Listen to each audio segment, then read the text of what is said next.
Halloween is supposed to be about laughter, games, and candy. But even in the middle of the fun, there are moments when everything feels wrong. A school carnival crowded with families, yet one man never stops watching. A babysitter alone in a quiet house when a knock at the door turns into something terrifying. These are true Halloween stories that remind us the most dangerous monsters don't wear costumes. They hide in plain sight. This story was sent to me by someone named Brandon. He told me he still avoids school events on Halloween because of what happened that night. Do you remember being a kid at a school carnival? The smell of popcorn and cotton candy in the air, the crackle of cheap walkie-talkies the teachers carried, the clatter of games with plastic prizes that felt priceless at the time. It was safe, familiar, the kind of night parents loved because they could sit on the bleachers and let the kids run wild under the lights. I was 10 years old, and that year's Halloween carnival was the highlight of my fall. My friends and I sprinted between booths with sticky fingers and faces, half-painted like skeletons. We tossed rings over soda bottles, won glow sticks that didn't glow very long, and ate funnel cake dusted with so much sugar it coated our costumes. At first, it was just fun. Loud, colorful, harmless. But have you ever had a moment where, even in the middle of a crowd, you suddenly feel singled out? Like one pair of eyes doesn't move when everyone else does? That's what it felt like when I noticed him. Near the ring toss booth, leaning against a fence, stood a man. Not a dad waiting with the stroller, not a teacher in charge of the raffle, just a man. Older than the parents around him, with a baseball cap pulled low. No costume, no smile, and his eyes, they didn't wander the way most adults' eyes do when kids are running around. They stayed locked on us. At first, I told myself I was imagining it. I kept playing, laughing with my friends. But later, when we lined up for popcorn, I saw him again. This time on the other side of the lot, standing perfectly still. His hands were in his pockets, and though people brushed past him, he didn't move. Do you know that feeling when your stomach flips, even though nothing's really happened yet? That was me, clutching my dollar for popcorn, trying not to look at him again. I whispered to my best friend, "That guy's been watching us." He laughed nervously. He's probably just someone's dad. But when I pointed, the man shifted. Not toward me, not toward the games, just enough to slip back behind the crowd. The night went on. We distracted ourselves with games and prizes, but I couldn't shake the feeling.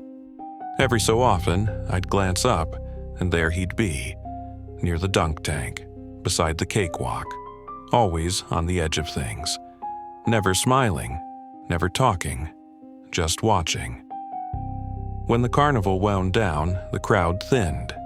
Parents started corralling kids, herding them toward cars in the lot. The air grew colder, the smell of popcorn fading as booths closed. My dad waved us over, holding my little sister's hand. I felt relief that we were finally leaving. But as we walked to the car, I looked back one last time. The man was following. Not directly behind us, but close enough.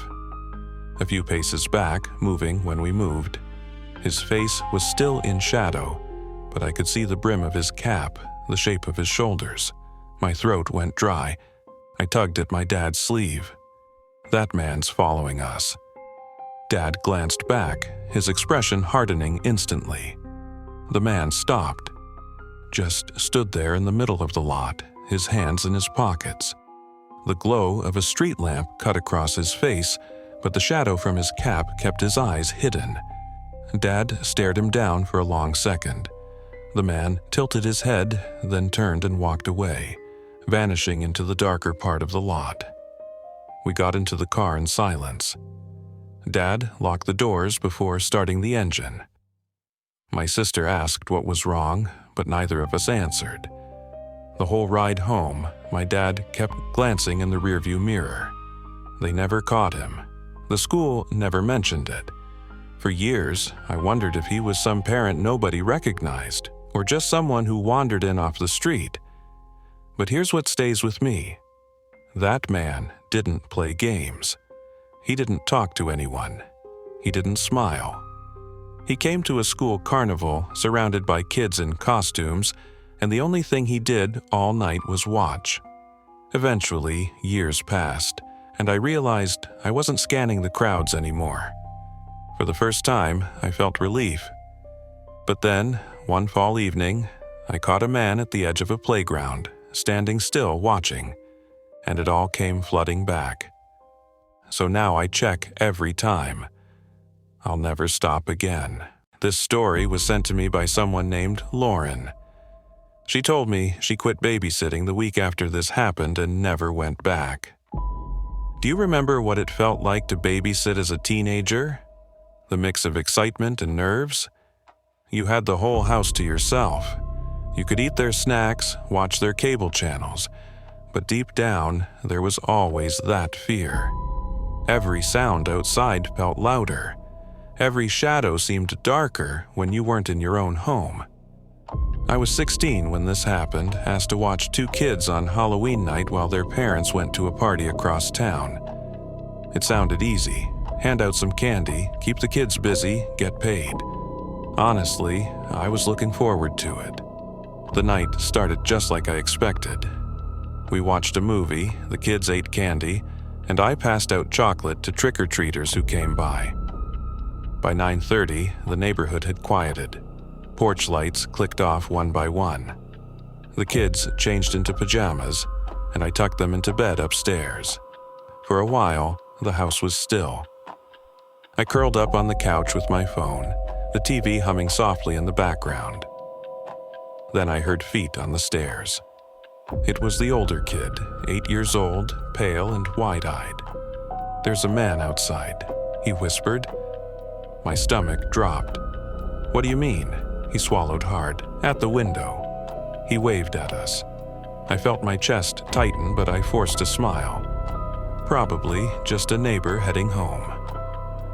I walked him back upstairs, trying to keep my voice calm. The kid's bedroom window looked out over the side yard. The curtains were half open. I peeked out. Nothing, just a dark yard littered with leaves, the faint glow of a streetlight at the corner. I told them to go back to bed, pulled the curtains shut, and went back downstairs. But have you ever brushed something off, only to feel that little knot of doubt grow bigger and bigger in your chest? That's how it felt. Around 10:30, I heard it. Tap, tap, tap. A faint knocking sound. I froze, every muscle in my body locking up. It came again, soft, almost playful. I turned toward the sliding glass door in the kitchen. The curtain was drawn, but the faint outline of a figure pressed against it, just for a second, then gone. My skin prickled. My breathing quickened. I told myself it had to be a tree branch, even though I knew there weren't any near that side of the house. I texted the parents. "Hey, did anyone stop by?" They didn't answer. The house was silent again. For 20 minutes, I convinced myself I imagined it. Then, 3 loud knocks, right behind me. I spun around. Through the sliding door glass, inches away, was a man in a mask. Plain white, expressionless. Hollow eyes locked on mine. His hand rested flat against the glass, as if testing it. My whole body seized. I stumbled back, my heart racing so fast it hurt. My throat closed up, the scream caught in my chest. The man tilted his head slowly, watching me. I bolted for the kids' room, slamming the door shut behind me. My hands shook as I called 911, whispering into the phone so the kids wouldn't panic. The dispatcher told me officers were on the way, but those minutes stretched into forever. The kids whimpered in their beds as I sat pressed against the door, listening. A soft scrape against the siding. Then silence. When the police finally arrived, lights flashing through the windows, the man was gone. They searched the yard, checked the locks, walked the neighborhood. Nothing. The parents thanked me for keeping calm. The cops told me it was probably a prank. For a long time, I tried to believe that. Years passed, and eventually, I stopped thinking about it. I stopped checking the curtains. I even let myself babysit again. But one night, walking through my own kitchen, I heard it. Tap, tap, tap. I froze, every nerve in my body lighting up.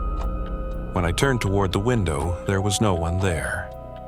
But that was enough, because now I know, the moment you stop checking, that's when it happens again. And I'll never stop checking. Halloween ends when the lights go out, but the fear doesn't. The stories you heard tonight are real, and they remind us that the scariest things aren't in haunted houses. They're right outside your door. If you want more true horror like this, make sure you're subscribed, because the next knock you hear might not be a trick-or-treater.